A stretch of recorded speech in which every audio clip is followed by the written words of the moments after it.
if I'm asked, what's the best piece of public intellectual writing outside of art criticism in the last 20 years, I'd point out this book by Clive James. I don't want to say anything cumulative about James now that he's gone, but I want to say a couple of things about the book Cultural Amnesia. It's a collection of short pieces on historical personages. And the center of the book is a piece on Lichtenberg. And Lichtenberg's aphorisms are one of the great underestimated works of European literature and thought. And one of the things James brings out in his Lichtenberg piece is a sense of balance between closeness and distance emotionally, so that one tells apart between first and second and third and fourth rate emotions. But he also brings out a sense of wherewithal and self-awareness about the question of what one can see as an intelligent, educated person and what lies a little bit beyond one's line of vision, beyond one's range of understanding. And Clive James had a capacity to not lose himself in that distinction. He had the capacity to talk about, let's say, Wittgenstein without drowning by saying something about philosophy which tested his own depth of understanding, exposed him, and then down he goes. That almost never happens to him. As soon as he reaches the outer limits of his own understanding, he doesn't stop, but he recognizes he's reached the limits. And then he goes on, but he goes on sensibility and intuition, which is the right way to go on if you're not going to stop. That's what you have to do. You can't go on as though you know what you're talking about the way a leading Wittgenstein scholar would. But that way you might actually be able to say more interesting things about Wittgenstein than a Wittgenstein scholar can. So there's a wonderful sense of self-awareness and a wonderful sense of what I would call philosophical instinct.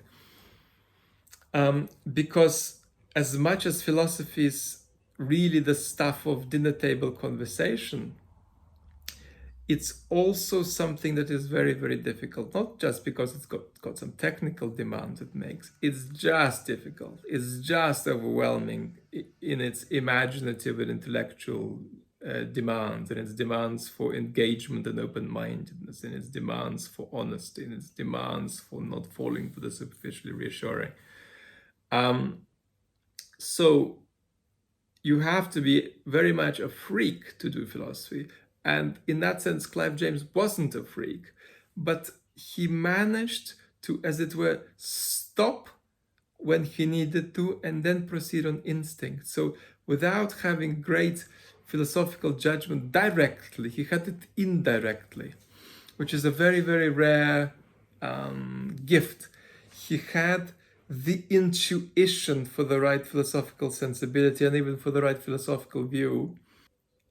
I've tried, therefore, to capture a little bit what was Clive James's sensibility. And now, please enjoy some quotes that I have selected from Cultural Amnesia.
Thanks so much for watching. A great way to show support is to click the subscribe button below.